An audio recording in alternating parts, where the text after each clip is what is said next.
আল্লাহ তাআলা বলেছেন আত্মহত্যা করবা না, হারাম।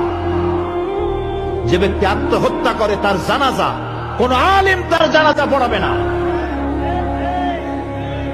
সামান্য সলিমুদ্দিন কসিমুদ্দিন জাতীয় কয়েকজন লোক যাবে, আর একটা মুয়াজ্জিন জানাজা পড়ায় কবরে ধুয়ে দেবে।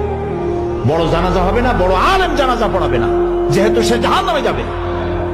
আত্মহত্যাকারী কোথায় যাবে?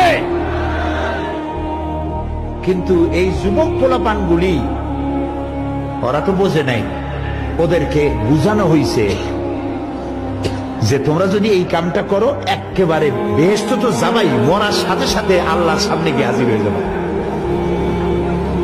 আপনারা ক্যারাম বোর্ড খেলা নিশ্চয়ই দেখেছেন অনেকে। আর ভাই কইতে লজ্জা কি, আমিও তো খেলছি ছোটবেলায় ক্যারাম বোর্ড খেলা। এটা কি কোনো গুনাহ নাকি? আমিও খেলছি। ক্যারাম বোর্ড খেলাটা কি?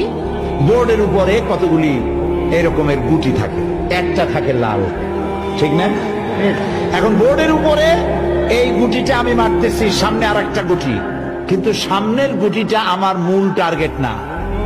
এই গুটিকে ওটাকে হিট করবে, সে ধাক্কা খাইয়া মারবে লালটাকে, লালটা পড়ে যাবে পকেটে।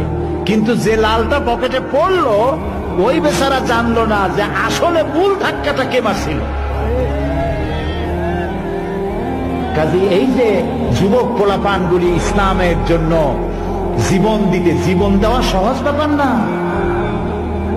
কত বড় নেশা, পাগল বানায় এদেরকে, মরবার জন্য এসেছে, মরবে সে।